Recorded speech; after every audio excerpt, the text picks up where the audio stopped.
All right, everybody, welcome to another episode of the Business Blueprints. We're on episode 27. This week we have Build412 and the owner, Farah. These guys are on the scene doing some amazing projects.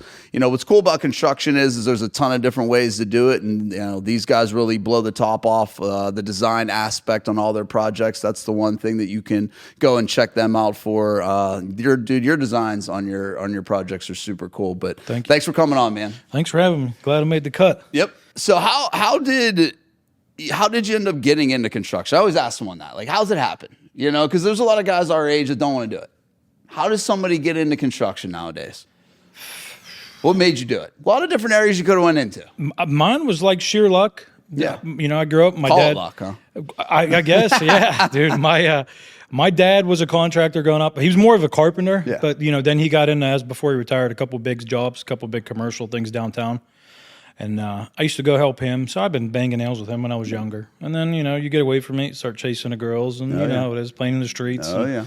You know, that all goes away. But my mom had a flip, screwed by a contractor, and, and she kept it, like, away from me. She was not trying to teach it. She wasn't telling me or my brothers anything. That's wild. Yeah, and then she kept it at wraps. Like, there was some progress. Does your dad know? Well, my dad and her were split at the time. Okay, but she kept it from my dad, too. Like, my mom and dad have a great relationship, Yeah. regardless of their situation. And then, finally one day she just broke. She was like, this guy's been screwing me. He took like 90 grand, no progress. And, and then we've all been there. Been there. Me and my dad, kind of not set him up, but we got him to meet my mom there, and we showed up. And you know how it is. He don't have money. He can't take, you're not going to get money out of this guy. And we looked at the situation, and I mean, there was floors in before. It was just all out of order. Just trying to get paint on the wall, and floors in. Exactly. Yeah. So draw chasing. At the time, I had an office job, and I was making good money. But I remember my wife and I went on. Were you vacation. in corporate America or like small? So I worked. Luckily, my uncle gave me a job when I was younger, like 23, 24, in the car business. I made a bunch of money. I blew a bunch of money. Oh, yeah. I wish I would have, hindsight 2020, I'm like, I'd be a multi-millionaire right now if I would have invested all my money. I would have saved all my money in the 20s, too. I'd been doing good. Trust me. That's why I tell everyone younger doing that 100%. Shit. I'm like, you should be smart. But, I worked for my uncle. It was good. We had a falling out. Took a job in the mortgage business, which was like everything is full circle. Yeah. Took a job in the mortgage business. Same thing. 6 figures. It was good. What year is this? 2 years before COVID, so probably 2018. And then, that like probably a year before, it all gets so tight. Probably 2019 is when we found out my mom had that issue. And I had some money put away, and got some money put away. I had like 3 or 4 properties, nothing crazy, a couple $50,000 houses, Beachview, Keys Rocks, Carrick. When I realized like the position my mom was in, I'm like, I had some money saved. I told my wife, fuck it, I'm going to quit and finish this for my mom. And I did. And then I was like, I got driving, like coming and going as I please was like exhilarating for me. I was like, I can do this for a living. Yeah. Knocked that out for my mom. My dad did a bunch of this stuff. I was more of like, that was good for me, like such a learning experience to, hey, my dad's broke at English. Can you imagine me in Lowe's trying to get shit for me? He doesn't know what it's called. I don't know what it is. Yeah. And my dad's got a short temper, but that was a good learning experience for me. We knocked it out for my mom. I bought one in Lawrenceville for $50, and it took us a year. Them days are gone. Gone. Yeah. It was in an alleyway, but still Lawrenceville, 50 G's. We, took us a year, but we sold that for $330, and after that, it was like, all right, I'm doing this. During that time, I had a refi too. I bought a house and bought one for $37. I think it appraised at like $200. It's crazy. And I got that cash out. That was like my first taste. Yeah, that light bulb goes off when you do your first cash out. Fast, legal money, quick. I'm like, all right, this is it. I'm like, I'm gonna do this. And that was it, dude. We started, I was telling you before we started recording too, at that time, I'm like, I'm not a general contractor. Just for some reason, especially after finishing that stuff for my mom, I'm like, general contractors, they're shady, you know how it is. And then, the business grew. We did a couple of my own projects, and then, things, hey, I want to get my kitchen done. We'll get my basement done, and that's it. They're just snowballed into what we're doing now. Yeah, I think the weird perspective of all of like, it's hard to even just narrow down generals anymore. It's just construction in general, right? That's so what like it is. What sucks is like we have such fucking parameters in Pennsylvania with like the bureaucracy and like all the bullshit of like the city and all the other stuff. But it's $50 to the Pennsylvania Department of Labor and you're a contractor. It's a joke. You can build a house. Yeah, $50. Yeah, the city narrow it down pretty good. $50 in an LLC, you can build someone a house. It's crazy with zero experience. It is crazy. Zero. And now, like, you know, that's the point of it where I always kind of looked at the game and I was like, all right, man, like, there's got to be a few of us out here who actually care about, like, the framework of how construction looks, you know? And the way I kind of always seen it was like, all right, somebody other than, just like you, your dad started you out. So you've seen it from that vision, right? So your dad has a vision of the guys before him. Yeah. Like, you know, I told some guys, you know, recently, like, I don't even know a lot of the people that are older in building. I know some of them. I know their story because I've looked into it, you know, but I run our business just like I would if I knew these guys and wanted them to be proud of me. Sure. You know, and that's the way I look at it is like we have to carry the torch for the next generation of us to come up underneath this because, like, who is it going to be? You know? And what I always tell the kids nowadays is, like, you're crazy not to get into construction right now because you will be a millionaire.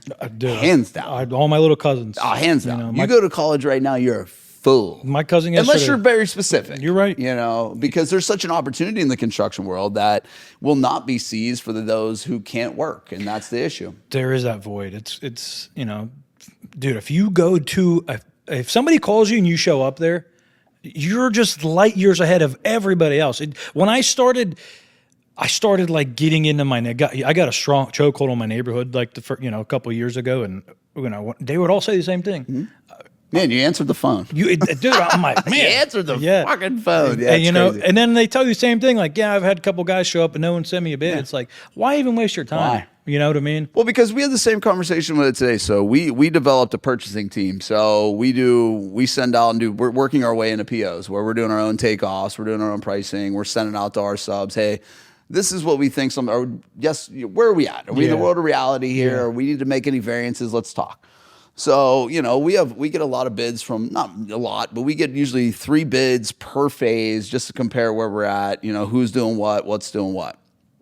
You know, some of these guys get tired after a while bidding stuff and not getting work. Yeah. I get that because that was kind of the reason why I hated remodeling after a while, because I would do individual line item bids and they would take me 3 hours, you know, for a full house reno with detail and this and that just to be underpriced by $2,000. Mm-hmm. You know, that gets frustrating because I told the team today, I was like, guys, you got to think about the bids of these people the way we look at bids. Like, it takes us a long time to write an itemized proposal for a fully custom new construction house with all the specifics in it. It takes forever. It does. Imagine them doing that on like a lumber takeoff. And they got to do hand-drawn takeoffs and start figuring all these things just to get you a number to say, never mind. Yeah. Dude over here was $2,000 lower. Yeah. You know? It's annoying. Like, everybody kind of has to look at that same sense. But yeah, I mean, for remodeling, the barrier to entry is so low, but the quality out there is so low too. It really is. You know? That's like I know we're not cheap. But I tell my client, like, I get that out of the way in the beginning. Yeah. Like, hey, you know, we're not. I try and narrow them down before I even go out there. Mm-hmm. You know how it is. I don't want to go drive around and do 5 bids a week. So I'll try and narrow that 5 down to 2, 1. And I tell them, like, hey, we're not cheap. You know, the worst is when they don't have a budget. It's like, I don't know. Well, I don't have time to come give you just an idea. You know what I mean? And I tell, you know, like I said, I try and feel them out, but yeah, it's tough because there's a level of like, you don't want to insult somebody by not wanting to like show them you don't want to come out to their house. But then there's also a level of like, hey, I also have to protect my time because again, I might come out and you might want to do a full blown kitchen reno that starts at $85,000 and you have a $22,000 budget. It's always like, we're not closing that. I gap had like my first $60,000. year of like bidding work. It's like, and I get there and you know, you're going through the motions and then you're almost done doing, you know, at their house. And the next thing like, I was thinking like $15,000. I'm like, you're not even going to get cabinets for $15,000. I asked you that. I know. And they don't know. I asked you that question earlier. I'm at it now, but luckily, like you know, I'm blessed. Like the name, you know, our name's getting out there, and people would just know before they even talk to me. We do. That tends to happen. You know? And dude, you know what I do different? Like we did a kitchen in Mount Lebanon almost 2 years ago, and you know, she's like, my windows are cracking, you know, and it just like literally a joint casing, you know, we fixed it. Yeah, it's like I don't care. I'd rather go fix that than her tell her neighbor we fixed it and give her my number than her, Yeah, that's a big thing that, again, I always tell people is in our team, if you look at all of our reviews, it's just the house is great, but here's the reason why. Yeah. The experience. Yeah. They'll talk about the experience. Yeah. And a big thing where I looked at builders and other general contractors and said, you know what, they're great up until warranty. Yeah. Now, how do you handle warranty? So again, we opened up a warranty department. When we let go of some of our field guys, we kept one of them. Two of them, punch out guy on one, and then we kept a warranty. We moved one guy in. That's last impression. That's so important. Yeah, we moved one guy into punch out and one guy into warranty. We kept two. Yeah. So now we have warranty. We handle them in 24 hours. You have an automatic guy that handles them, comes out, and it's nice because you can intermingle them. Like I need small stuff on my rentals and stuff. Cool. He'll go out and change a screen door. Like he just did recently and stuff like that. But it becomes a thing of like, what are you going to do to keep improving the experience? Because again, when you're inside somebody's house, it's very intimate and kind of like it sucks. Sticky sometimes. Yeah, it's not great. No, like it's not. the awkwardness of when you first got to meet somebody, and then you got to do that over and over and over. Dude, we got one in Bethel right now. It's the driveway's so narrow. It's supposed to be 2 cars. One, you can barely fit. They love this tree. Yeah. It just every morning charades, and I'm like, I cannot wait for this to be over. But it's a good job, and they're cool as hell. But it's just like, I tell them like that's the shit we get compensated for. But again, I tell them like we're not the cheapest, but you're gonna get what you pay for. Yeah, which is always good because there's always.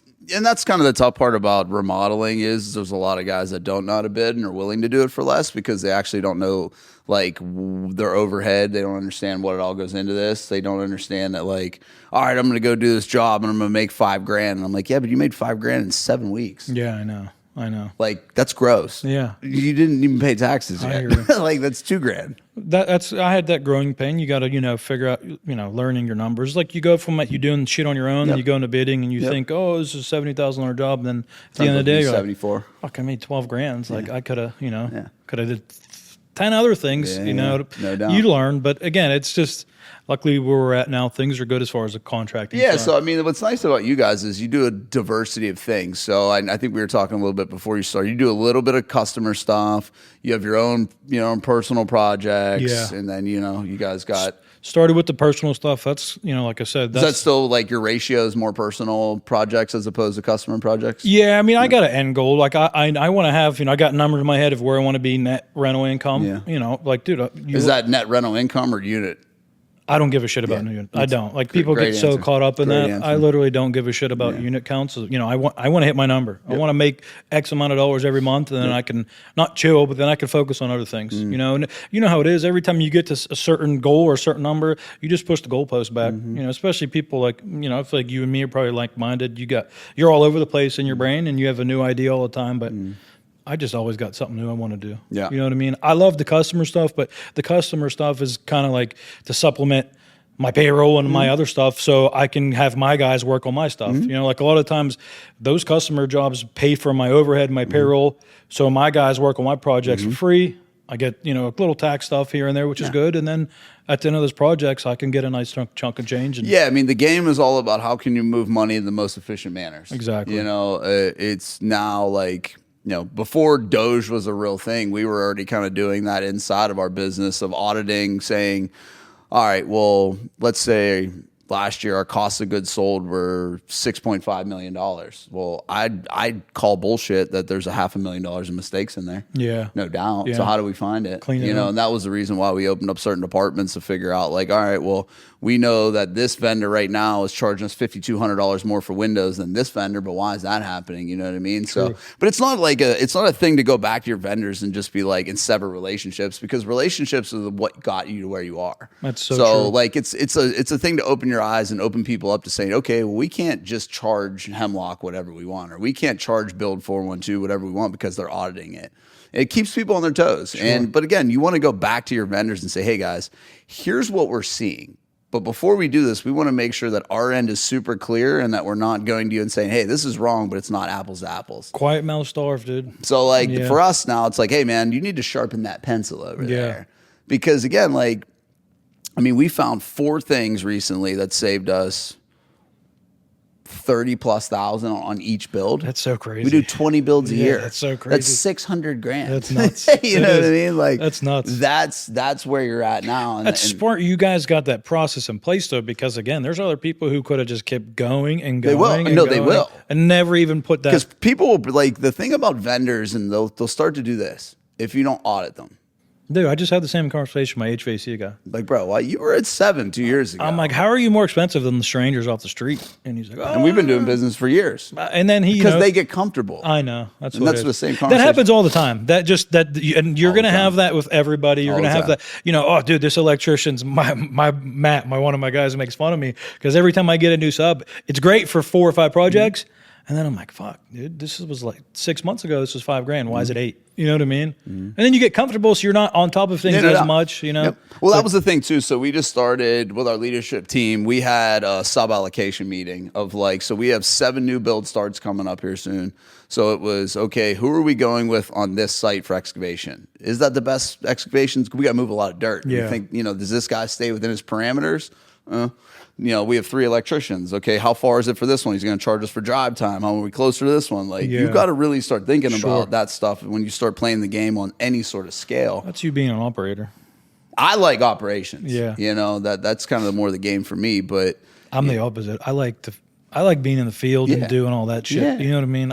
Everyone's different. Yeah. But again, most of my friends are like you. Yeah. I'm the only one who's not. Yeah. But here's the thing though, I'm not as handy with the tools as you guys are. I'm I can do shit. Yeah. But I don't go out and I'm the clumsy dude on the job site. You're I more trip over deadly though, tools. knowing how to do shit and knowing the process and setting it up I'm super properly deadly, than somebody just doing it themselves. Yeah. You know what I mean? I put that in my mindset lately. I'm like, I need to get better at, especially as we're growing and we're doing bigger jobs for people. I'm like, my shit's got to be tightened up a little bit. I maybe need to bring somebody in to take a load off my plate so I can more focus on the sales side and the organization side. You know what I mean? So yeah, it's just again, we've talked about this. It all just really depends on what level you want to play the game at. You know what I mean?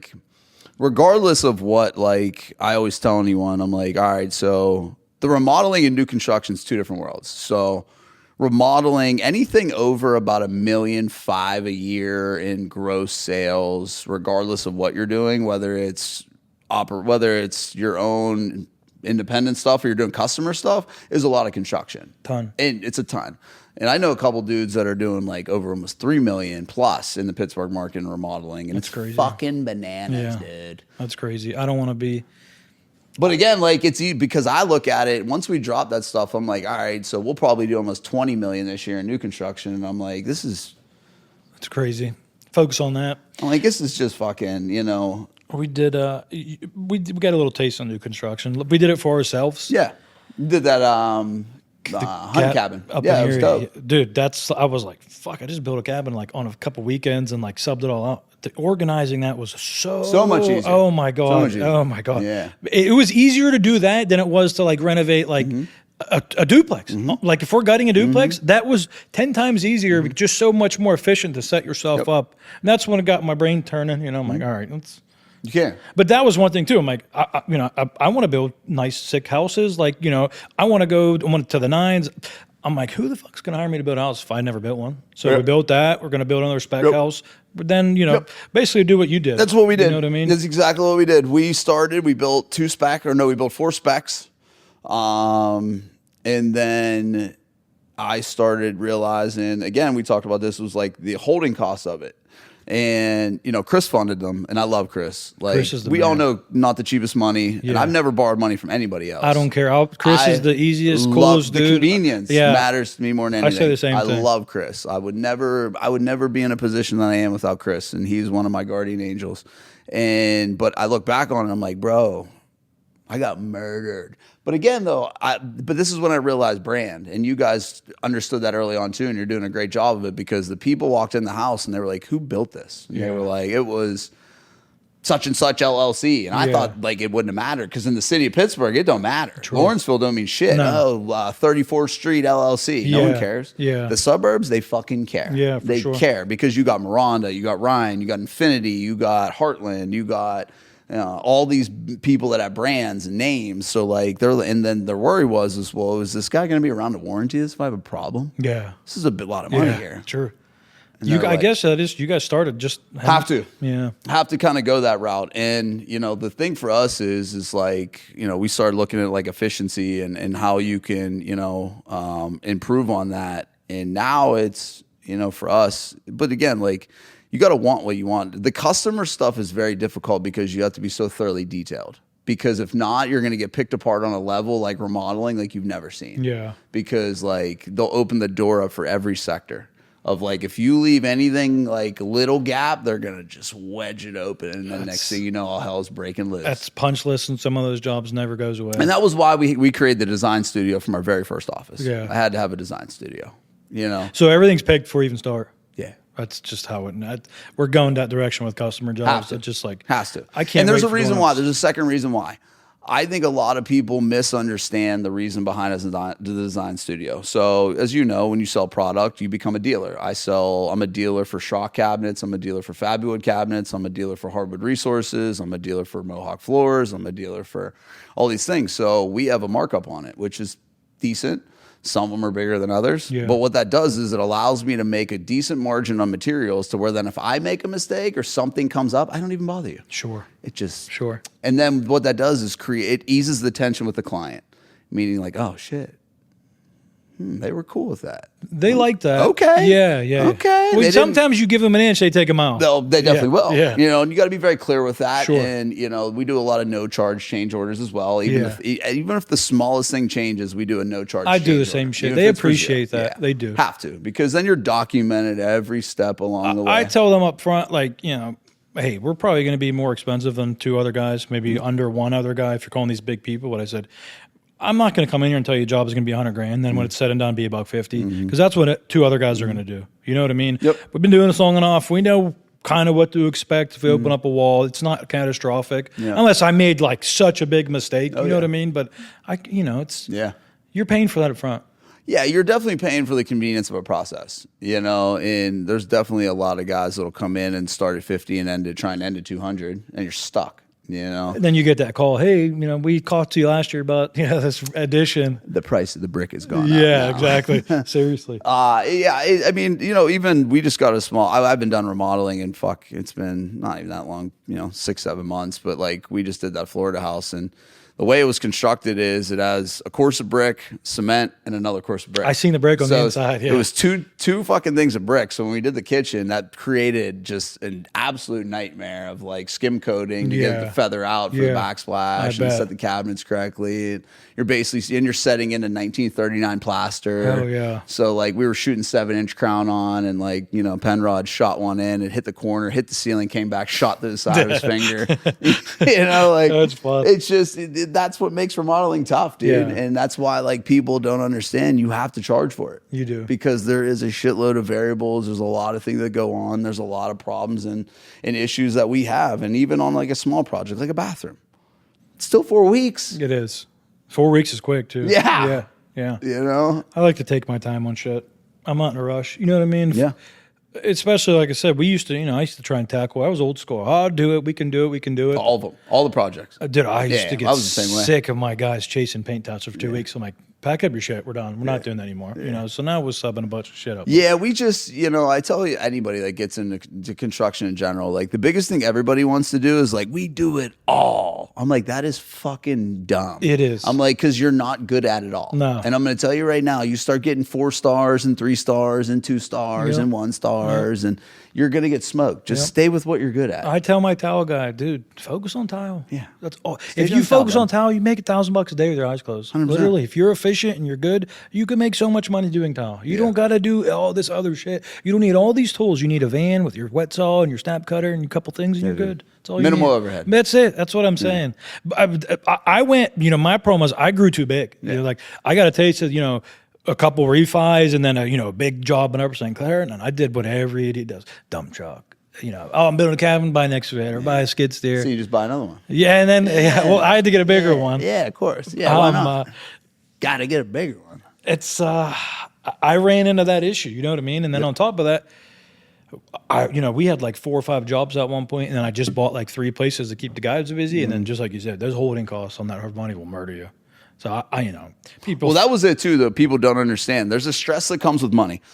So same thing when we were doing 4 specs at one point. Chris called me in our office and he was like, "Hey man, you got about 1.3 with me out. Like my monthly payment was like 19 grand." That's crazy. And he's like, I just want to let you know where you're at. Yeah. Like, we should probably figure out how to get you off this situation. Cleaned up. Yeah, let's get one of these off the books here. Yeah. But again, we made it through it and all the other stuff. But it was definitely, there's a battle that comes with, because what I don't like about the borrowed money is it adds a different level of stress that you're not used to. It makes you think emotionally, not logically. Yeah. Because you're just like, fuck, Yeah. I don't have 19 grand to pay this next month. You know what I mean? What do we do? Fucking fire sale or something, just whatever. Yeah. But like, you're just trying to figure out how to, get this thing out of the way. Dude, when I got the green light from Chris and then, relationship with a couple other guys, I'm like, fuck, I can buy more than one property at once.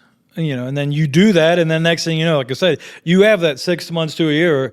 People just think you got it made, but there's been times where I was hanging on by the skin of my teeth. Yeah. You know what I mean? Oh, yeah. Sick at, stomach hurts for no reason. Yeah, I know. Sick. But that's just, I think, what separates, people from, you got your life, I got mine. I'll gamble on myself 10 times out of 10. But again, that holding cost will kill you. Kill you. If you're not, 3 here, 4 here, 2 here. Yeah, because you're not equating it to one, like it's not one big payment. It's not. Just a couple thousand. Yeah, a couple that's cool. thousand on this one. Yeah. Oh, yeah. Then at the end, you're like, I only have one right now, and I'm like, fuck, man. April 1st, I got to write Chris another check. I got my shit cleaned up. I'm getting with credit union and trying to get, Yeah. that lower cost dollar, On, but again, on acquisition money? Oh, yeah. Dude, I'm not. Because I deal with all the credit unions on the refis. We all kind of Oh, yeah. I do the same thing. Everybody's the same thing. Everybody is the same people. Yep. But, trying to get the acquisitions done, like where I'm, fuck, you just look at the numbers on, you're borrowing 300. We got a couple bigger projects. I'm like, I don't want to pay $4,000 a month on that money. No. Yeah, I'd rather pay $2,000 or $2,500. And I'd rather pay as least as possible. yeah, it's how, and like I said, I'm trying to be smarter lately. Yeah. But so where are you finding a lot of your personal deals off market? Do you guys have marketing running, or are you just grabbing them off? No, dude, just word of mouth. Yeah. Like the blast, hey, my aunt's got this, Yeah. Uncle called me. I just bought one on West Liberty. It was like literally a layup. So-and-so is having some issues, about to lose a building. Do you want it? Called her, got it done. Yeah. Drove over there, gave her the agreement, gave her cash quick as I could. Yeah. We got that one done. The other one, like I said, was just sheer luck. Met the kid. He was buying washer and dryers. He had a building off. Got that. I had a young kid. He does some wholesales, and he gets some shit. If he needs them quick, he'll give them to me, which is nice. Yeah. But there's so much competition. But there's deals on the market. People tell me that, especially like the last 6 months. Now it's picking up a little bit, but dude, just because somebody's asking $300,000 for property doesn't mean you have to pay $300,000. I have a rule of thumb, man. Every Friday, I used to do it for a long time. I haven't done it as well this year. I've been busy with like that Florida property, because I'm the same way. Like, I don't try and get too many projects going at one time. So like, at least personal stuff. Yeah. So like, because my business takes up so much of my time, energy, and effort. But yeah, I bought a condo in Mount Lebanon. Was going to hold that, and then now I've just put it on the market to flip, just because I'm allocated capital to Florida and all the other stuff. But yeah, I finished that one up. Was going to do that. Then we're wrapping Florida up, and then but yeah, like 1 or 2 at a time for me is like on a personal level. I can't really. I don't have the brain. I just don't have the mental capacity to deal with it all. Well, you're running a multi-million-dollar business. Yeah, and it's just like for right now where we're trying to go is like. We're trying to figure out what the stabilization period is, and like, I think I'm pretty close to it. The crazy part is like people let us get too far ahead now. Now you can't stop us. Yeah. Like we just had one of our contractors, good friend of ours, works for another competitor. And he's like, dude, you got these motherfuckers over here freaking out. Yeah. He's like, and I said that, I was like, because the main reason why I left remodeling, and I remember sending this email to our partners, was like, hey guys, in the remodeling world, we have 2,000 competitors. I'm like, in new construction, we have 4. I'm like, that's it, dude. And there's nobody that's like doing it on scale like we are. Like there's onesie twosie guys. Sure. Like that's awesome. Like still a great place for that. I'm talking people that are building at least 10 to 20 and in that area on scattered site. Is that all there is for? That's it, dude. That's so crazy. And there's nobody else that can really do it on a scale like that. And I was like, the issue is we stayed we didn't really stay silent either. It was just people didn't really think it would happen. And now that we're taking $20 million in market share, like that's a lot of market share, dude, in a just southwestern region of Pennsylvania. So what it does is it forces one of the corporate, because one of the companies are corporate.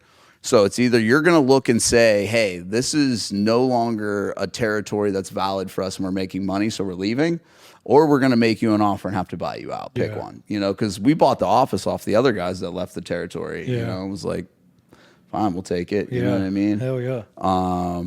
But yeah, it's just like now, like I don't know how you're going to slow down the train. You guys are on fire. It's ours to lose now. Yeah. You know, and that's what I always said. Like it's ours to fuck up now.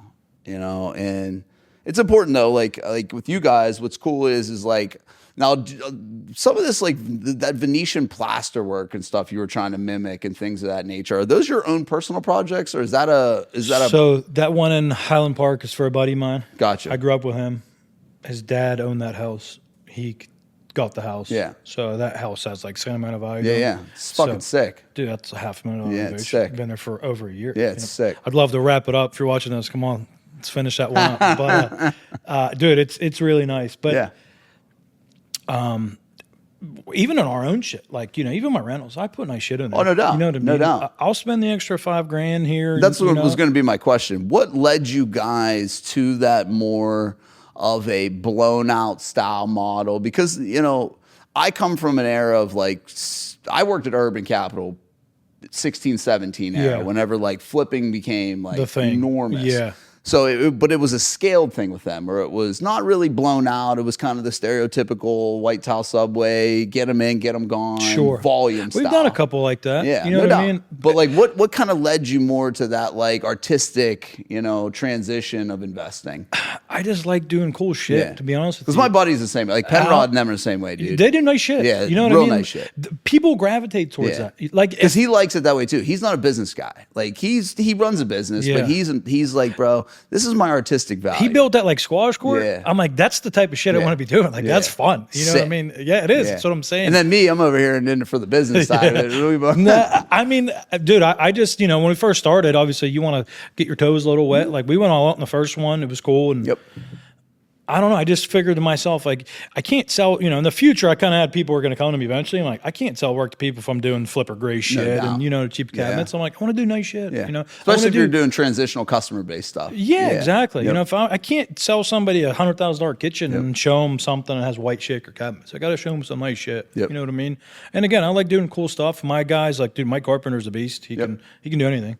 Might take him a while, but he's a beast. So I have the utmost confidence if a customer says, I want to widen these steps and built-ins underneath it. I'm like, yeah, not a problem. Yeah, because we talked about that a little bit even a while back. I was like, bro, you're building your own cabinets? Why? Honestly, because you were doing them green ones. I remember you did that. I was like, why are you building them? They're just so much. No doubt. They're so much better than what you can buy. I don't disagree. If I have a gap on my schedule where like I'm paying him when I paint him. I'm not going to paint anything fucking drywall. Yeah. If I can keep him in the shop, he can knock out a set in 30 days. And, you know, it's cheaper than what I'm going to pay, you know, United. Like, where you know, I see a couple designers getting their stuff from the Amish guys. Yeah, they're really nice. But if I'm building them and I'm charging the customer X amount of dollars, I'd rather have my guy do them. I know they're done right. If something is messed up, he's in house, he can fix it. Instead of making a call to Ohio, you got to come back and fix it. You know what I mean? Like, I have those contacts too, but I never I'm like, he can do anything, you know? And I literally, you know, hey, can you build these walnut micro shaker cabinets? And he sat down for a day. He's like, yeah, give me all this stuff. And he banged them out. You know what I mean? And when you get stuff like that too, and you have like customers who know what they're paying for, we got a big built-in job. It's like, you know, almost $100,000 in built-ins and like custom trim stuff. I'm like, I would much rather have him build them and know the product because I can sleep better at night. And if something goes wrong, sure, he'll be there tomorrow to fix it. You know what I mean? It just, sometimes I can't, if he's backlogged and got a lot of shit. My question is more or less just to understand the mindset behind it. You know what I mean? Because there's always a rhyme and reason why somebody does a certain thing, and it may not always be cost effective. It may be the liability. It may be just because, like you said, just scheduling. It might just be quality of product. So growing up, my relatives, my parents, my relatives, aunts, uncles, cousins, it took me a while. I'm like, fuck, nobody works. They all have rental properties.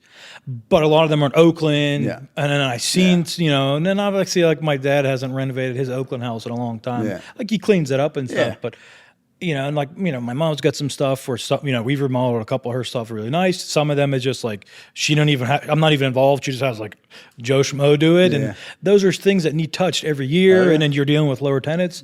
So when I started buying stuff, I'm like, I'm just going to make my rentals a little nicer, charge more, a little bit more for rent, have a better qualified tenant. Does that work well for you? It has, yeah. Yeah, it really so far. has. Yeah, I mean, now we get just kind of getting the Section 8 game, but as far as like the other stuff, you know, I'm on a good streak. You know what I mean? I feel like they take better care of your stuff. It's like you give somebody an opportunity who never had a nice place with, you know, forced air and nice floors. They're going to take care of it a little better. That's my point of view. Now, you're going to have that dirtbag every once in a while that trashes your stuff, and they buy a dog and don't tell you, and they ruin your place, but you know, my bread and butter, you know, making them a little bit nicer. You get a little bit more back at the end. You know what I mean? That's my thing. Yeah. Plus, I don't want to have my guys going back. Like, I see people go by, you know, off the shelf diamond cabinets and the fucking cardboard flooring. It's like, dude, you're going to replace that in 18 months. Just spend the extra $1 a square foot and buy better flooring. You know what I mean? Like, I don't want to do that. You know, we got a place we buy windows from in Ohio. We struck a deal. I get like, it's cabin grade. So it has knots and shit in it, hardwood. It's like $1.09 square foot. I buy like 10,000 square feet at a time. And if they fuck it up, we just refinish it.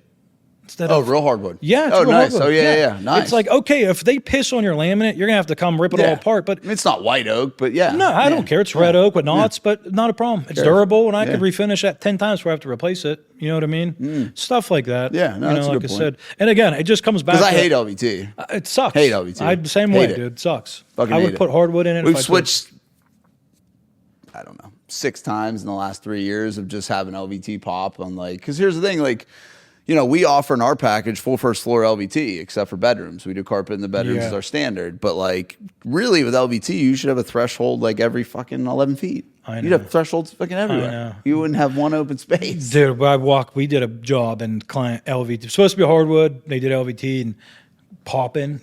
You walk in and you see that and your stomach drops. Oh yeah, like, I've ripped them. We ripped 3 years ago. We ripped out the end of the year. I ripped out 2 remodels and 3 new constructions completely. Whole thing, whole first floor. Sickening.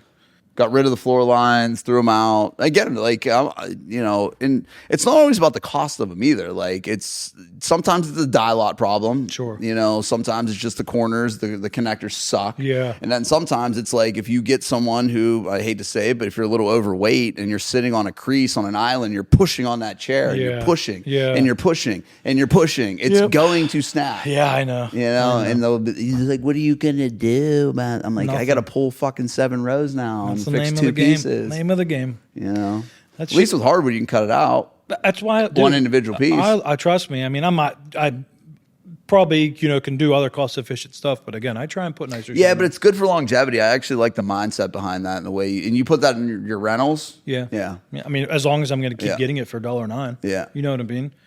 Sand it's like a light color. I don't even stain it. Oh, you just clear it. Clear. I'm not going to waste time having my guys stain it. Nice. 2 coats of sealer, 2 coats of finish. We're done. See you later.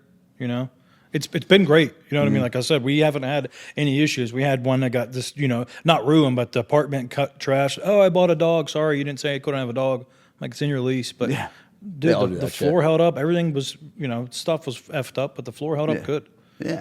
And the cabinets are another thing too. Like, I know people who like go do kitchens for customers and go buy diamonds off the shelf. I'm like, dude, you go to church because you're fucked up. Those, that's literally garbage. They're gonna fall apart. 9 months. I give it 9 months. But maybe. I know. Yeah, it's definitely there's different levels to the quality and the standard of like what offers in the remodeling game. It's nice to have a nice little mix like you have though, where you can kind of sequentially fill your schedule and stuff like that. I just like now. Do you ever feel it like with some of the homeowner stuff? Like, will you always pull? Do you get into like a weird position where you're not there all the time, but the customer doesn't understand? Because there's like homeowners that expect you to be there every day. They do. I set the tone early. Good. I mean, I had like one, where you just miscommunication. And it's like, well, my guys are here. What do you want from me? But then I realized like, okay, I'm selling the job. I'm the face of the brand. They wanted me to be here, but like I tell them like, hey, listen, we're growing business. I also tell up front too, like, hey, there's going to be some down. Like if we're doing this, we're just doing a big basement. There's going to be downtime. That Bethel one, like there's going to be. I've seen sporadic post of. It's we're the same way though. There's going to be downtime. There's going to be times we're waiting on my drywall finisher to come. We're waiting on the plumber to come back. It's not going to be somebody here every day. So as long as you tell them up front, they can't really get mad at you. You know. And when they do, it's like, hey, they definitely will. But it's just when they do, it's like kill them with kindness, and you figure it out. You know, as long as I know I didn't do anything wrong. Yeah. I don't get. Yeah, because it's perspective on like what actually wrong is. Yeah. You know what I mean? Exactly. Like to them, it's the end of the world. You know, it's always say to people like with remodeling, I'm like, you know, the issue is like, you know, Billy and Susie might be, you know, went out last night, had a couple drinks, and they got into an argument, and no one's speaking to each other. Then you show up 7:30 a.m. to put your kitchen in, and Billy and Susie ain't talking. You can feel that vibe now. We had a couple of funny experiences. I don't want to put people's business out there, but it's just the name of the game. Yeah. That's why, like I said, new construction is kind of like, that's the direction I want to take kind of the company. It's just so much more easier to manage. Like my bread and butter is always going to be my wife and I's investments. Like that's kind of what's got me to where I'm at now. That's what what stabilizes you. It does. You know, like, dude, I want to go to Erie on the weekend. If, like, you like to go, you know, play on the water. I'd like to do the same shit. Like to fish, I like to hunt. If I'm having a bad week and it's Thursday, I'm like, I'm getting my dog, hop in the truck, tell my wife, pick the kids up, meet me up there. Yeah, I can do that. Yeah, you know what I mean. I feel like I could still do that with the customer stuff, but the other stuff is kind of like what's eased the tension. Well, you just don't have to worry about as much of like the phone calls. True. You know, and you know the part about like, I don't even get customer calls anymore. Like that shit's been done and over with. It's more of like the departments. So we have 1, 2, 3, 4, 5. We have 9 departments inside of our office. So now it's more just like, well, what should I do? Yeah. What do you mean? What should you do? Yeah. Like, figure it out. Yeah. Like, you know how so that's been like the challenge with like my business coach and the stuff I've been working on is like, how do I improve them and their thought process of making their own decisions without me having to solely be there nonstop. Sure. You know, then they're scared to make a decision. They will get in trouble. Wrong. Yeah. No doubt. I see I'm empathetic to that. Yeah. Especially for like sales, you know? So that's another big transition that we kind of made recently is, so we were averaging about, 42 to 50 leads a month. And then all of a sudden it kind of, you know, right after the election started to like get weird. Sure. And then kind of like went into winter stuff. It still was decent. Then we all of a sudden got hit with like a shitload of spam and weird. Our SEO got all fucked up and everything got all like kind of screwed up during that stuff. So we had 2 salespeople. And the thing about sales is, and this is where I made the mistake, is I brought in a dude from car sales, who was making already fuck you money. Yeah. Should have known. Yeah. You know, and the thing about, you know, real estate is it takes a little bit to get that engine warm. Sure. You know what I mean? And then once you get it going, I mean, you're going. It's like being a realtor. Yeah. You know, you're a realtor too. Yeah. I'm a realtor. Just some side cash shit. That's like, all we're not full-time realtors. I do the same thing you do. If you ask me to sell your house, I'll probably do it, even though I really don't want to. Yeah. But I'm going to probably do it. I'll sell your house. If you ask me to go look at a bunch of houses, that's a little different. Yeah, no doubt. But, yeah, so I mean, we had a bunch of leads coming in. We were doing, you know, we have go high level custom build, you know, all the other stuff, and like the follow up game started to just kind of trickle off. That would piss me off. Oh, it pisses me all the way off. So then we had like 400 leads, and then I'm like, why are we like not getting the design agreements we need to be getting? So then he quit, and then I started to understand that like bringing guys in from outside industries, especially into real estate, is a very tough thing. And bringing somebody in already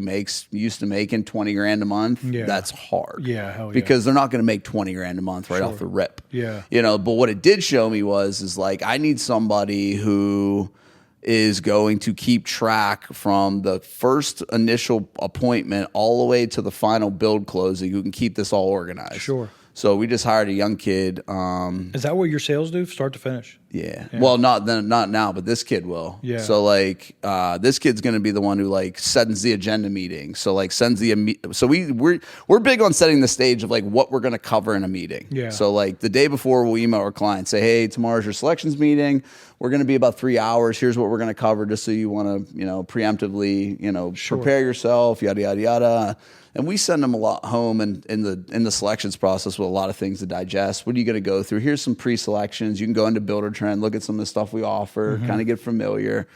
But he's just going to send out that. He's going to schedule pre-drywall walkthroughs. He's going to do, you know, the closing post-settlement. He's going to do the closing gifts. He's going to also be responsible to get the 5-star review again. Yeah. Because that's a pain in the ass to get too. Yeah. You know, reviews are so important. Fucking so important. I don't ask. I don't have any bad ones. I don't ask, and I've been listening to your shit, and You have listening to to. other people. You do, Have you really to. do. I've had a Because couple. that's what'll separate you. It will. I had a couple of big jobs that and they were cool, and they tell me like, hey, And then they don't, and then you got to bug them all. They the time. don't, but Yeah. it was like random luck. I Oh, seen her, I yeah. don't know where I seen her somewhere, Costco, and Yeah. we were bullshitting, Hey. She's like, and I asked her, I'm like, hey, can I ask you what, and she said, I couldn't find any reviews, and I was like, fuck, I know it's qualified to do the job. I know probably did a better job than who she hired, but Probably. just didn't get it. Because that matters. I know. Now we're like so close to 100. It separates us from like super far from the next guy. Yeah. And 15. Yeah, dude. Yeah. I mean, you're just like as we're going through these higher level processes, because like you got to think our numbers back from 2018 when we started this, our sale price was 350. It's 400. That's crazy. You can build a house, sell for 350. Then it was 500. Then it was 6. Now it's 860. Now we have this year we'll do 9 over $1 million. Back to the leads before we get off that. Out of those, say 40 a month, how many of those are legit qualified leads? And how many of those are just like, I just want to know how much it is going to be to build this house I found on Pinterest? Yeah, we had our first lowest one. It was $150,000 budget. That came yesterday. 50 leads a month. You're going to probably get, so just our numbers just off of last week. Last week we had 15 leads, 3 were unqualified. We set 5 appointments. That's good. Yeah. Yeah, it's really good. You probably sell 1 or 2. One. Yeah, Yeah, 1 or 2. That's very good. Yeah. That's really good. So, and we get a lot of walk-ins too now at our model. Yeah. Well, because your name's out there Yeah. now. You guys are, in the community. Like you guys got, you had Peter's on lock. Yep. With the remodeling help. Yeah, well, that helped us out for a long time. Yeah. And then dude, I'm going to tell you the weirdest thing in the world about remodeling. So I don't know if the universe heard me speaking or what was going on here, but we turned the dial off on remodeling and we get no leads. That's so crazy. 0. Is that None. That's Not nuts. one. Yeah. Not one. That's meant to be. I haven't had a remodeling lead in 5 months. That's so crazy. Yeah, next month you'll get 6. You know what I mean? I haven't had one. Yeah. It's fucking crazy, Yeah. dude. Like I've never. I was talking to my business coach. He's like, I don't know, dude. I think we just spoke it right into existence. That's nuts. Where like that type of stuff is. That should make you feel better. It made me feel good about the you're decision. not letting shit go to waste. Yeah, You know what I mean? No doubt. That's good. And the thing is, when we talk to our accountant, we do a monthly check-in with him, and he was like, bro, you already made up the remodeling money. That's good. Which is like, that was kind of the nerve-wracking thing of like, are we going to be able to make up that 1.7? Sure. Like, it's not that big of a task. Like, can we That's sell good. 2 more houses a Dude, year? that's 1.7 is a lot remodeling. Fucking cooking, dude. Yeah, that is. You always try and in your head like, oh, blah, blah, blah, and then you. Well, that's the thing, right? So that's what people were like, dude, you're out of your fucking mind, to shut that down. I'm like, yeah, but I don't think it's the best use of our time. It's not. The way you explain it, it's like there's not even an argument. Yeah. You know what I mean? Because I'm like, okay, now we go back up for a workman's comp audit tomorrow, so we're going to lower our shit by over 50%. Sure. So I'm going to go from almost 40 grand to 20 grand? Yeah, you because can't all my beat people are just managers Yeah, and you everybody can't works beat in that. office. Like nobody fucking wears a tool belt. That's just shit people don't understand either. Workman's comp, your liability insurance, insurance on your the building you bought, insurance on that, On your everything. utilities at the building, Everything. You know what I mean? know. Like that's the thing at like, yeah, I mean, in the audits, that's when people are always like, yeah, I can't wait for the next year. I'm like, fuck you. You know what time? I love summer. Yeah. Because like the end of the year brings workman's comp audit, Yep. tax audit, Yep. taxes, yeah. all the Yeah. other bullshit that comes Yeah. at the beginning of every fucking year. True. That like, no, I'm not. In construction in the winter here sucks. Yeah. It's awful. It is. Like last month, we brought in 70% lower revenue than our typical. That's crazy. 70%. Just because shit's slowing down. Yeah, just because Waiting of for shit the to- weather. It fucking sucks. You can't. This was a rough. People are like, it wasn't that bad. I'm like, fucking Bullshit. snow. Every time I walk outside, it snows. It was awful. Yeah. Awful. That stinks. So, what do you think your plans are as far as are you going to step more into that new construction space? I'd like to. Yeah. After building that cabin, I'm like, Yeah. fucking, I can do. City stuff or suburban stuff? I'll It's two do very s- different worlds. It is, but you know what? I got some connections in the city. I've done some big stuff in the Yeah. city. You just got to be on top of your game. Yeah. There's a lot of opportunity down there. There definitely is. Yeah. You know what I mean? I get calls all the time, but I'll do some stuff in the city. I want to do some stuff for my own in the city. Mm-hmm. I want to get, I hear you talk about building like big multis. Mm-hmm. I want to build like, 4-packs, 5-packs, townhouses, shit like that. Mm-hmm. Stuff I can build and, I'll have a few hundred in equity and can take that and do the same thing. Yep. We bought some land in South Fayette. We bought a lot for a spec lot, and then I think you guys looked at it a long time ago off His name is Alan. It's 30 acres. Yep. It's raw land. But if South Fayette comes in and puts utilities in the road, I mean, my investment probably triple. Definitely will. I probably bought that a little premature. I had to Park some dough. That's been something that I wanted to do since I was a kid, Yep. dude. I love the outdoors. When I was younger, I used to go hunt out there, and I would hear people say, "When I was your age, none of this shit was here." And then now I'm driving around, and I'm like, "Fuck!" When I was Really younger, is not here. Literally, Yeah. I'm like, in just 15, 20 years. So that Like now they're knocking on the schools I went to. I'm like, oh fuck, I'm that old. Yeah, I know. It's scary. That old. That little fire under my ass, and then we bought 10, and then my grandfather used to just be slick. He would go to the bank, take them desserts, business cards. I do the same shit, and I went and knocked on the door and said, "Hey, if you ever want to sell this land, let me know." She called me like 3 months. She's like, "My dad wants to sell." I'm like, "I don't have any money." And then she's like, "You should talk to him." And I called him, and we bullshitted. And he's like, "You know what? I'll sell or finance it to you." Nice. I was like, "Done." Fuck yeah. Tell me what are the I'm not even gonna negotiate the terms. Like, just tell me what you want. So what would your play on that be? Like a small development? No. Yeah. And originally, but Yeah. I like my privacy. We got some ideas. I want to build. Oh, so you want to build your own personal shit over there? I'm going to build my Gotcha. personal shit Yep. over there, and then we got some ideas down the bottom. I like my wife's been going back and forth like a slick little. You know where Steve got married? You ever see how much that place charges? Just a fucking barn. Yeah, it's crazy. I want to build something like a little bit more modern. Yep. And just do that. You ever met Hugh Rumba? He's up Rumba. north. He did a church one. I should connect you with Yeah. him. He turned one. It beat his ass, but it's paying massive. dividends now. Nothing's easy. Yeah, no You know doubt. what I mean? And he's a genius though. Yeah. Dude's super smart. Yeah, he did it and turned it into a wedding venue. gonna It's look fucking that up. banging, dude. Yeah, he's probably banging. booked. Yeah, that's Banging. I want to do the same thing. Yeah, it's banging. And dude, that's like the difference between people are like, "You have a new idea all the time." I'm like, bro, it only takes one. Sure. Takes one. Sure. If I can build something for my wife and she can turn it into $1 million business, and I don't gotta do shit. Is she the business one? Out of you two? No, but she's organized. Yeah, I gotcha. Right now, she's just all I want to do is take care of my kids, take care of the house. She works full-time job. Sure. So she does what a stay-at-home mom does, and then she also works full-time job. So she's going through it, but she knows what I'm doing. I'm all go building through it. something for us. Yeah, exactly. In the future. If you want to be average, go somewhere else. I say the same shit. It's going to be hard right now. You know Real what I mean? hard. That's my plans with that property. I think we can dig out a pond, build a slick little wedding venue, Yeah. and then build our house there because I like my privacy. Yeah. You know what I mean? And then we bought a spec home or a lot. We're going to build a spec home there. Lot's not the best. Where but at? Right on the corner. You guys probably looked at this one. Old Oak. Same guy. Old Oak in Washington Pike. Oh yeah. It's not the best lot, but I don't care. I'll gamble on myself. Publicity.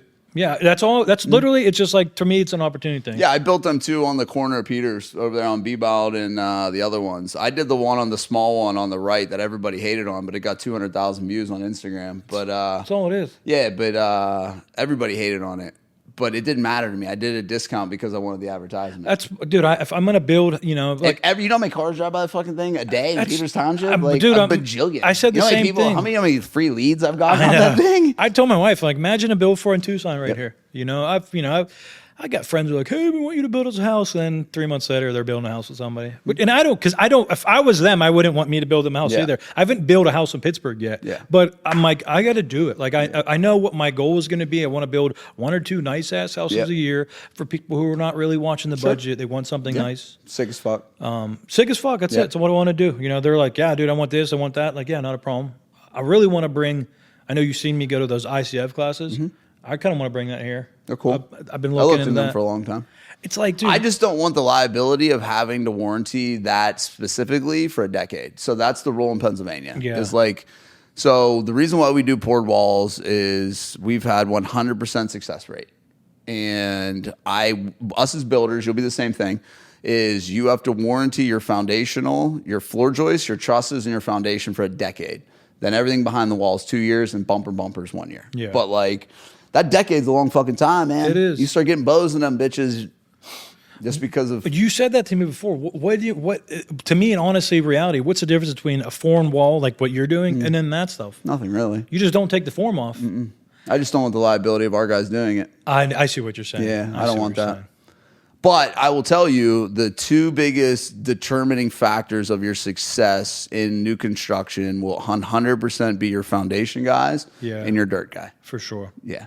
If you can't manage dirt, you're in big fucking trouble. We just talked about this. I got a couple bids. And I'm like, that's Murders, ridiculous. dog. I bet. I know. Murders. I know. Because these dudes just, dude, they think it's open budget for you. Yeah. And next thing you know, you'll get a bill for 55 grand. You're like, know. what the fuck?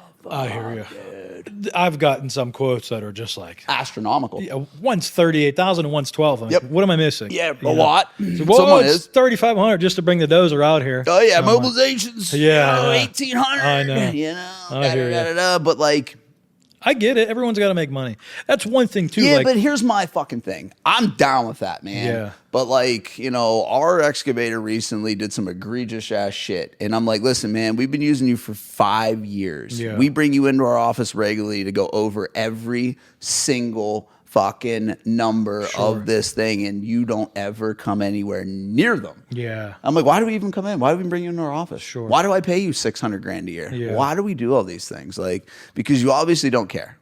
So like, guess what? I'm going to take my ball and I'm going to go home and I'm going to go over here. So one thing that like, you know, we did pretty well is like, and I think we excel in is culture.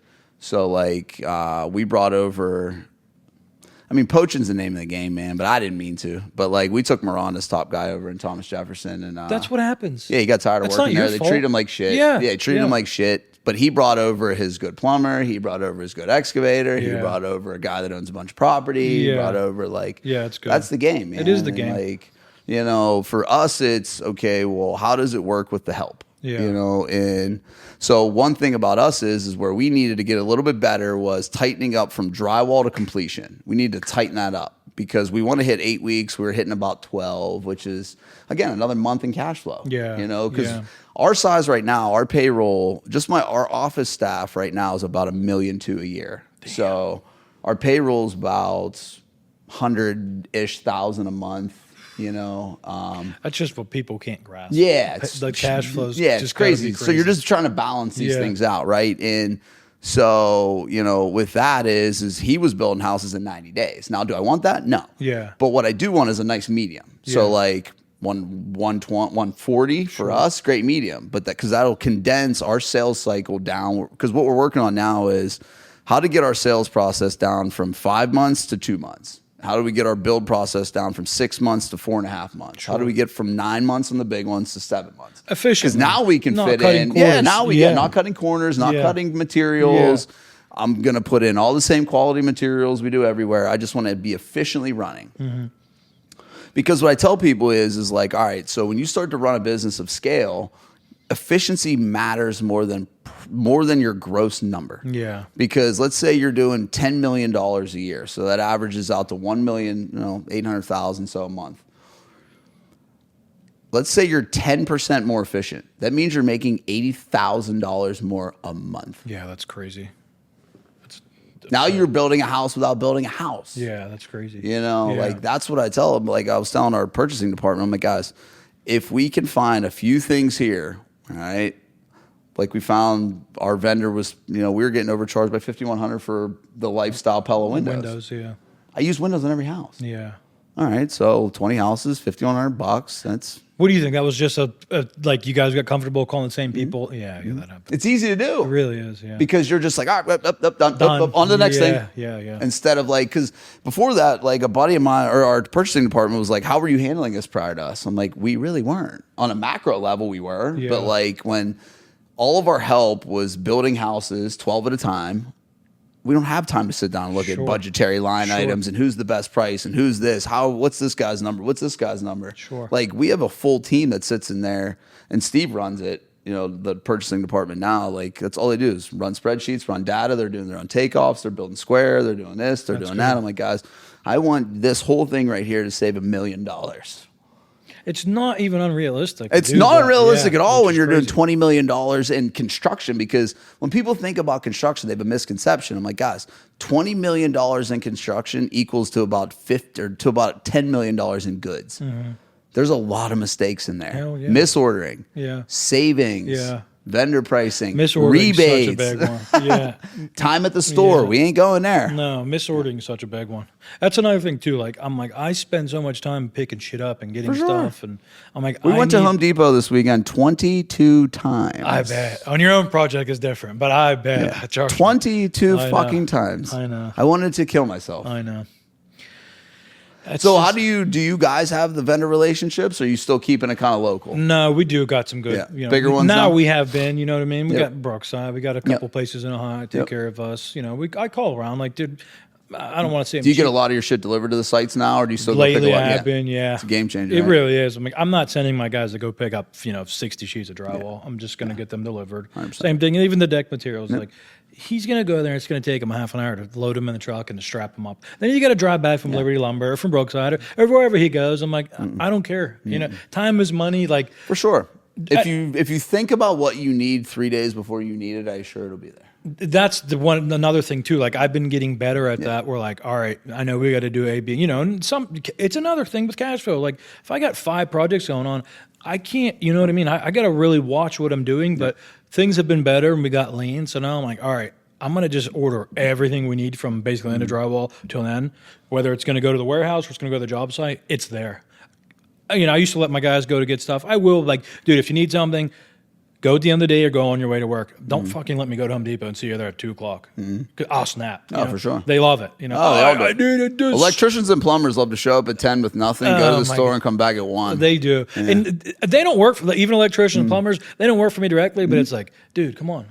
The quicker you finish my job, the quicker you get paid and you go to the next one. Our excavators get so pissed because the plumber will do an underground rough end. They'll show up with no materials. Oh, it's Measure crazy. it and then have to go to the store. It's crazy. I'm like, are you out of your fucking mind? It is.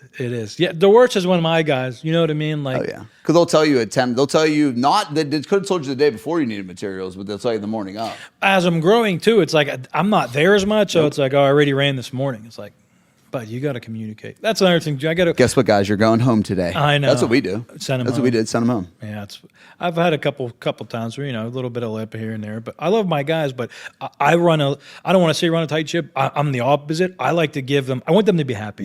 Yeah. But again, it's like you give them an inch, they take a mile. Yeah, because you're gonna get mowed over by that at some point. It's like when hey, kids got softball. Yeah, no problem. Take sure, off. I get it. Hey, like you shouldn't be telling me you're going to be an hour late the morning of. No. Like you knew you had a doctor's You knew about appointment. that yesterday. That's what I'm saying, and I've been trying to tighten up and have conversations with them. But again, dude, it's like at the end of the day, what motivates people? Money, and they want to be happy. So Those people. I pay them well, and I want them to be happy. Yep. But when it comes time, like I don't really say much, but when when it's time of me, like okay, 3 weeks ago, like I got everything in my brain or in my phone. You know what I mean? I keep track. Like fucking dude, it's like the poop thing. I pay one of my guys probably 3 hours a week pooping. Like, dude, why are you pooping at 9:30 and then you don't start working until 10:15? Yeah, no doubt. You're on your fucking phone on Instagram, like shit We like that. had a guy that used to show up at 5 a.m. I'm like, bro, it's fucking dark. I'm like, you're not working until 7. Yeah. Like, you're getting your tools unpacked, walking around and smoking cigarettes and drinking a coffee. Is that on your dime? Oh, for sure. Like, that's crazy. I don't know. Yeah. We've had guys that so we use our clock-in system as GPS, so then they would leave their phones on the job site and say they weren't taking lunches, so they get paid for lunch. Our project managers would show up, see their phones on the fucking island. Yeah, that's bullshit. You're fired. Yeah, I hear you. It's just come back in a customer's house, smell like weed, you're fired. Yeah. My dad's old school. My dad's like, these guys are working too slow. They're always on their phone. I'm like, boss, it's 2025. I'm like, they're going to be on their phones. They got kids. They got wives. I'm like, you just can't. That's going to happen. Yeah. I have that built in. You know what I mean? I got my extra little cushions and stuff like that. It just happens, you know? I play with the girls, man. I got girls in the office. They run like savages. Yeah. Yeah, they're fucking. I've been around. So my assistant's 22. She's our admin too, and she's a fucking savage. That's cool. Doesn't listen for shit. She's 22. Yeah. In her personal life. Yeah. You know what I mean? Like we were, trying to guide her on like paying off her student loans and all this other shit. She went and bought a brand new car. I was like, that wasn't in the plan. Learn from my mistakes. Yeah, this wasn't in the fucking plan yet. You just had to be disciplined for 11 months. That's no, it was, they work super hard, man. And they've always worked the pace that I do, which is we don't eat lunch. We don't do any of that shit. We eat at our desk. We move. Good. So, but our culture is a little bit different, man. So like Fridays, we buy lunch for the entire office every Friday. We all sit down, have lunch together. You know what I mean? Kind of talk things out. Yada, yada. It's a little more of a lax day. I mean, because you're not getting shit out of people on Friday anyways. You're not getting that in the field. No.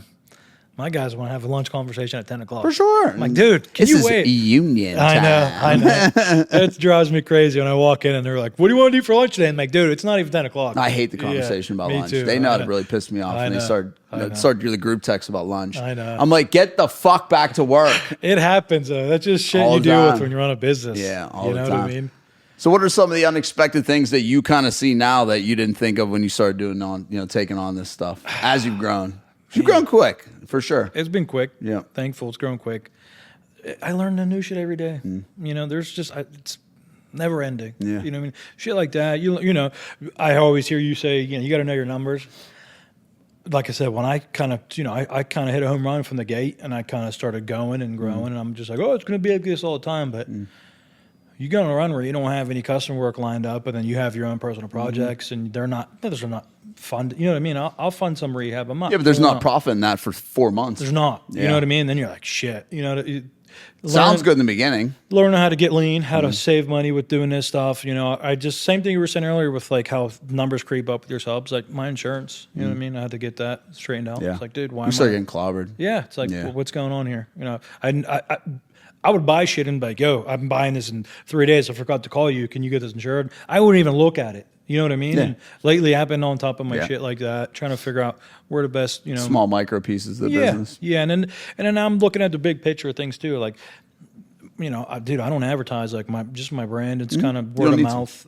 I don't, but I'm like, I need to get better.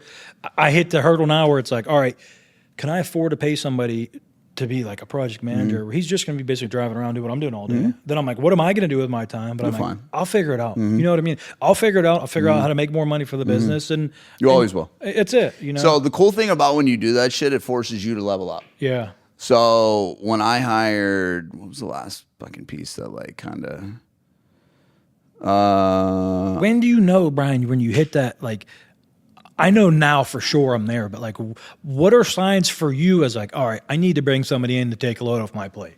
When I'm tired of doing something. Yeah. Yeah. When I'm tired of doing something is definitely it. Early on, our office was right across the street from your building. We were down there, first office.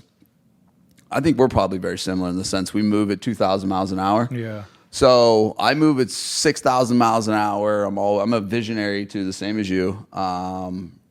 I suck at detail. Yeah. Suck.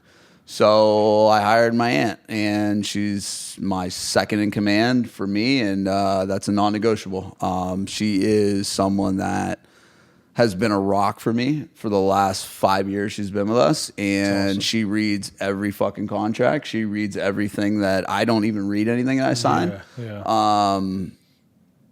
I don't do well in that stuff. Yeah. I can't. I'm the same way. That was the best hire I ever did. That was my first hire. Couldn't afford her. That's awesome. Figured it out. Yeah. But every time you do this, it forces you to get to that next level. Yeah. So like, now it was like, all right, well, we talked about this, the CAD guy. Yeah. So we had third-party CAD for a minute because I was like, I don't want the overhead. We'll just pay per project. And then I was like, wait a minute. I'm going to fucking smash this sales process. I bring this in-house and still charge a design fee that pays for his salary. So I have an employee that's net positive. Sure. I should make $50,000 off this employee this year. You know what I mean? Based upon our design fees. Game changer. Speed, dude. Speed's the game. Yeah. It's all about speed in this fucking game. And then I'm all about the dual hires. Sarah is our operations manager, and she basically oversees every department and then reports to me and me and Steve and Ryan. Taylor runs marketing and then does all our bookkeeping and financials, data logging, data entry stuff. That shit's like fucking a different language for me. Oh, dude. Yeah. Hate it. Yeah, she does an amazing job at it. Good. 22 kills it. Does no ChatGPT marketing. All of our marketing's done by a 22-year-old girl. Fucking kills it. Free hands it every day. That's good. And then we have CAD. We have sales guy. We're gonna have a sales process coordinator. We have a selections coordinator. We have 2 purchasing department guys, 3 project managers, a warranty manager, a production manager, and so that's great. Now it's more of like, can you sustain the volume? Yeah. that's where we're like, we're in like, that's where the cash flow walls are weird for us now, because payroll doesn't stop and it comes so fast, and you're just like, I'm saying that's, and you're right about cash on hand. So like, if you guys have you sat down, whoever's involved in your business, and like looked at like, what do you need to keep in your operating capital to keep like a sustainable business? Like, what cash do you need on hand at all times? No bare minimum of cash. I'll blow through $100,000 in 2 weeks. No doubt. I remember I don't know what I was saying. I had a refi. It was like $90,000, and I was like bitching about like being stressed out. One time, friend, my mom, she's like, "You just got like $90,000 like 3 weeks ago." I'm like, "Mom, you have no idea." Oh yeah, no idea. You have no idea. Yeah, you know what I mean. So for us, there's 2 reasons for this, and I think it's even a little light. We keep $500,000 in their minimum, so it's typically fluctuates between 500 to 800,000. If your payroll's $100,000, that's nothing. Nothing. Yeah. So again, stays in a business account, making 5% on it every month. So last year we made 32,000 interest just sitting in the account. Yeah. But here's the reason why. Comes back to cash flow. So let's say that we have 2 cycles of houses going right now. We have each project manager's, let's say, doing 7 houses. So you have 18 houses going, something like that. 21 houses going. Let's say 5 of them are in trim stage. Great. Got to buy cabinets, flooring, this, that. So, all right. You run on a 30-day net pay cycle. Well, that draw takes 90 days. Yeah. So now you got to pay the 30 days of invoices plus the other 30 days of invoices plus payroll on top of it's on 7 houses. Yeah. And they're all running at the same time on top of your $100,000 payroll a month. That's crazy.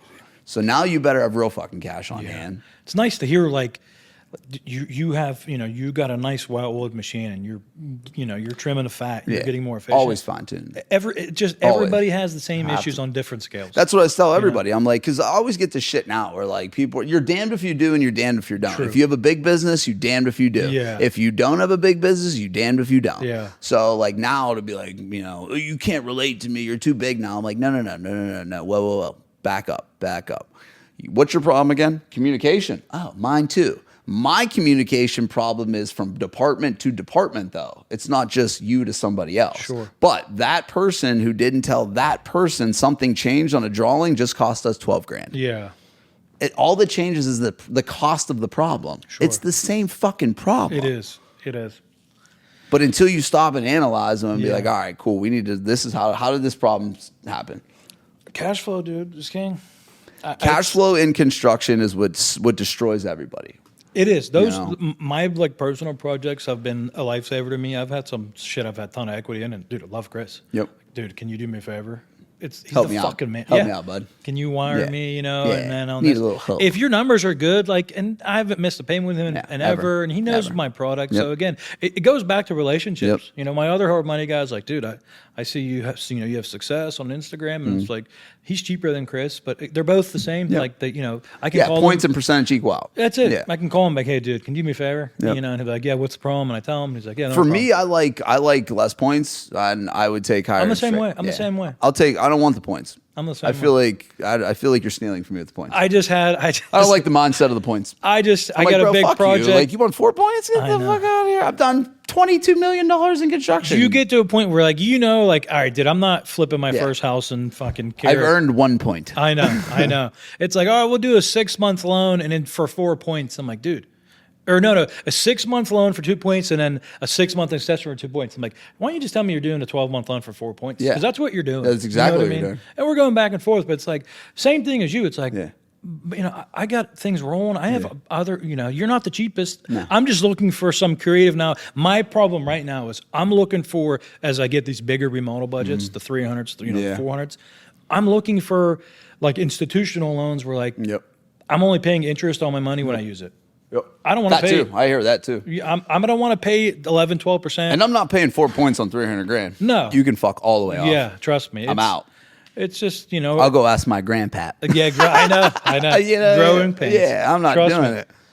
That's where I'm at now. I'm trying to get, like I said, I'm trying to get my shit tightened up so I can go to the credit union and go that route and get cheaper lending. Yeah. But sometimes that just fucking takes too long. Like Do you have an accountant that gives you like monthly reporting and stuff like that? I just 2 years now with my accountant. I procrastinate. I'm just telling you, like, it's the biggest game changer. I know. I emailed him. I've been working with the same accountant now for 4 years, dude. The monthly reports that like I get from them, dude. I'm sure it's so when I high send them to a open, credit union, they don't even ask questions. See, anymore. that's what I need. They don't ask because one question. I just get something out like 22, 23, 24, Yeah. P&L, this Not and one that. question. I'm like, Nope. And then I get like, I'm like, fuck that. I'll just call somebody who's going to cut me a Yeah, check 'cause at you get closing. annoyed. Exactly Yeah, what it is. 100%. Yeah, you know? And again, I know like in the back of my mind, I can make money I'm the same a way, million ways. but I'm like, it's so clean and easy now know. that they're like, that's what I need to do. sounds good.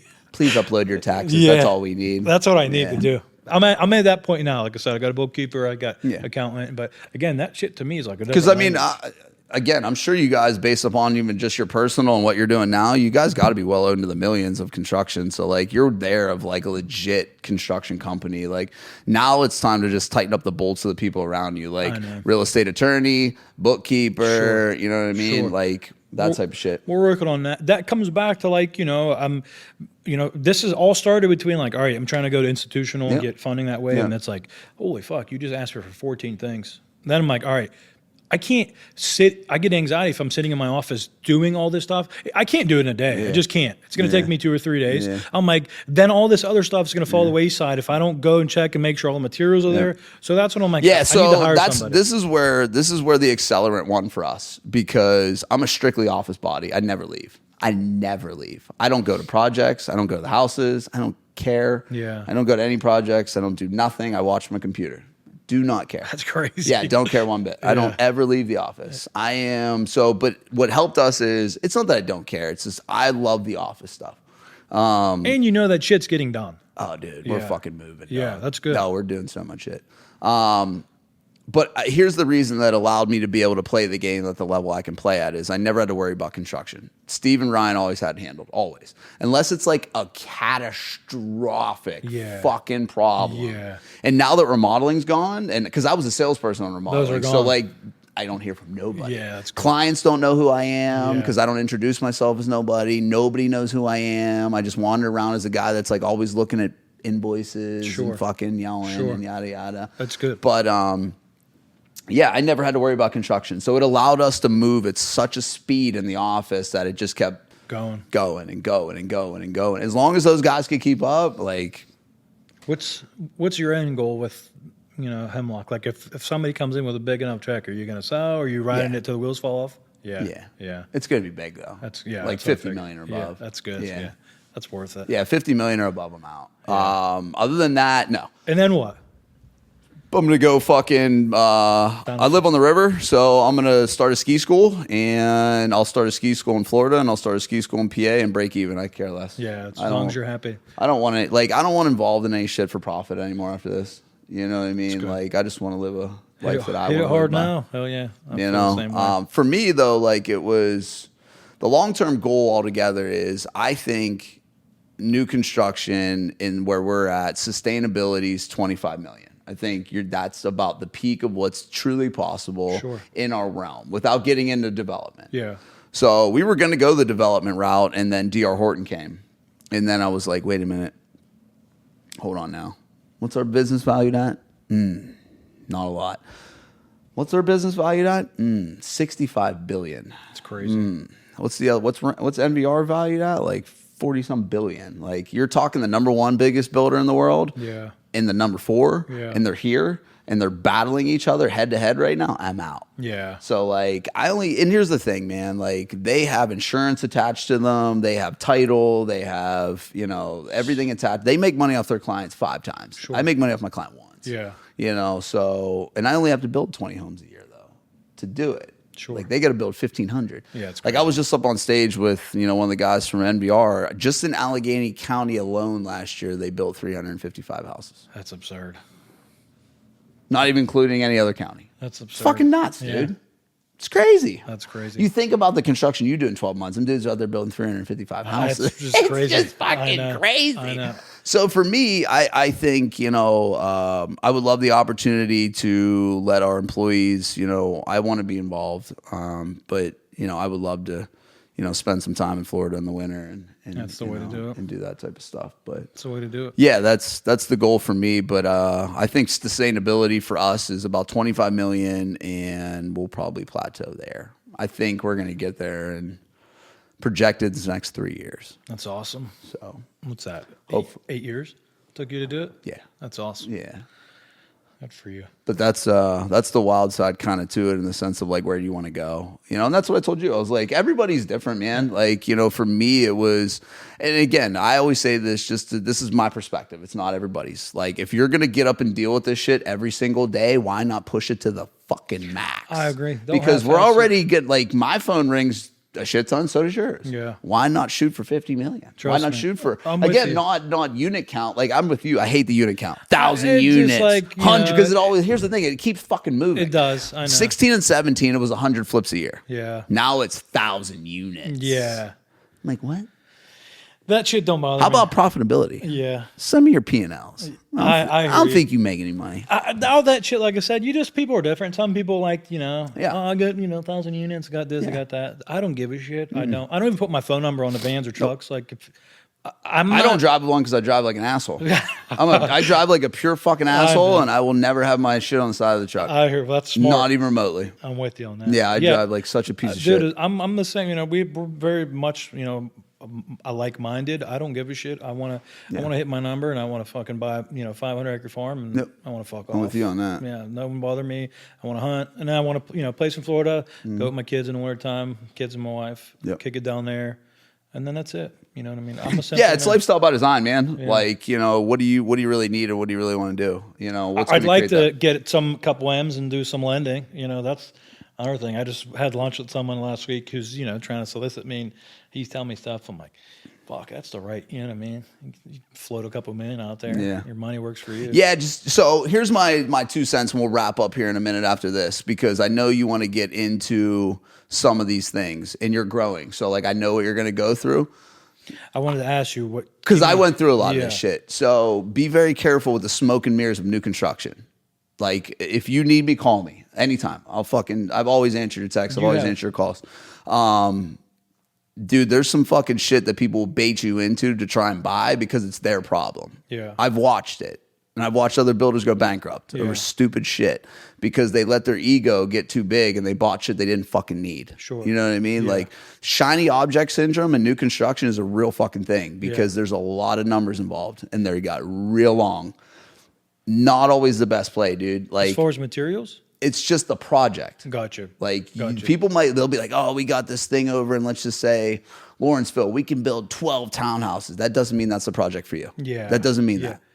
I did a 4-unit Northside, fucking worst project I ever did in my life. I'm My against life. I don't want to say Just stay with your values. Yeah, Like, yeah, where yeah. you align, if this project aligns with what Sure. you want to do and you think it's cool, take it. Don't take it because there's a bunch of M's. I've had some out of state people call me. Yeah, me too. You know what I mean? And I'm going to tell you right now, this is the second thing you're going to understand is there's no room in a deal to work for a developer. I'm sorry. Yeah. There's no money in it. Yeah, I bet.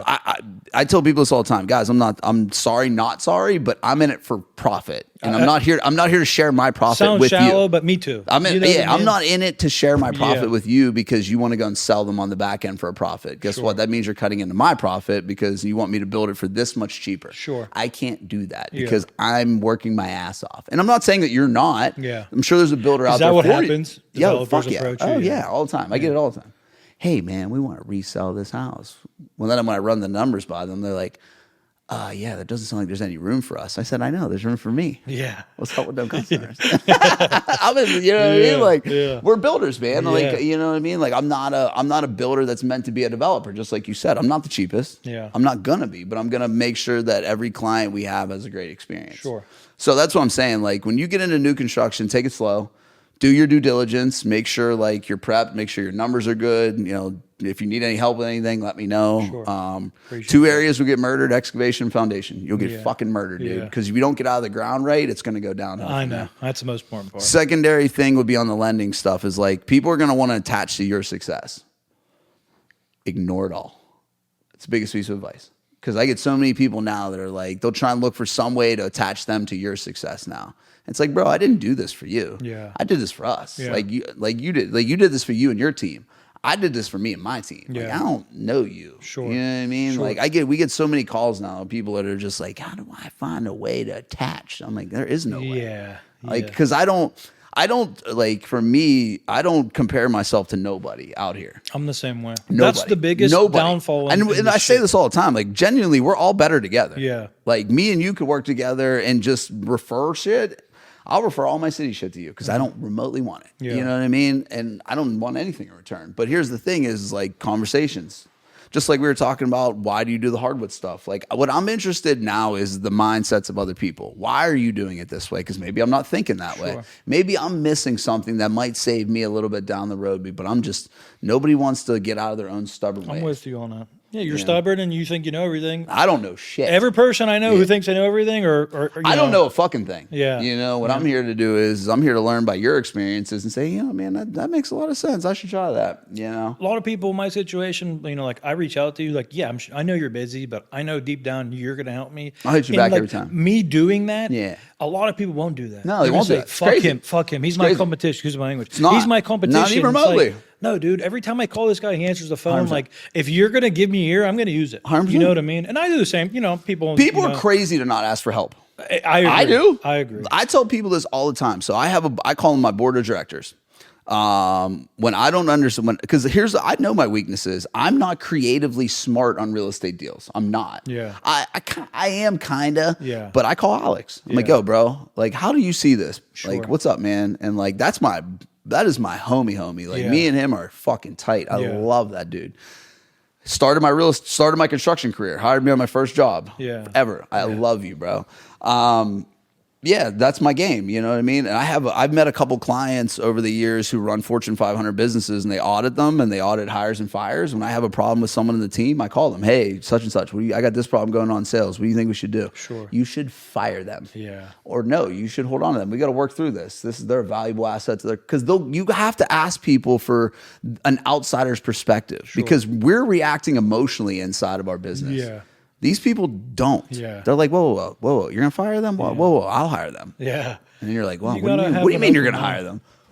You got to be observant too. That's 100%. one thing I've been in my whole life. I just always been just watching, Yeah. you know, I'm going to watch. Because I want to watch how you react and handle that situation. Sure.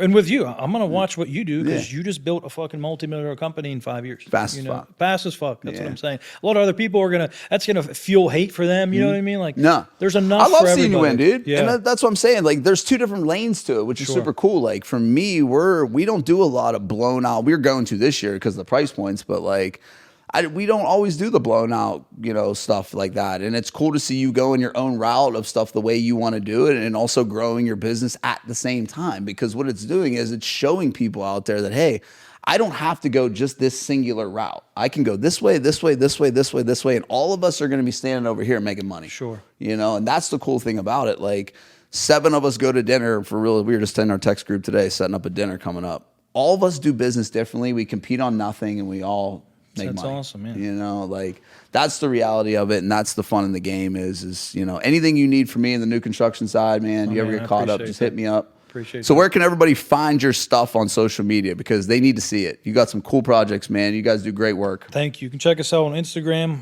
Build412. That's what grew our business. We post a lot of shit on there. Look at the highlights on there. You can see stuff from when we start, the middle, the finish. That's what helped us get a lot of business. Sorry, I thought I shut my phone off, But no, you guys are killing it, man. Al, I appreciate the time, buddy, as always. Yep. All right.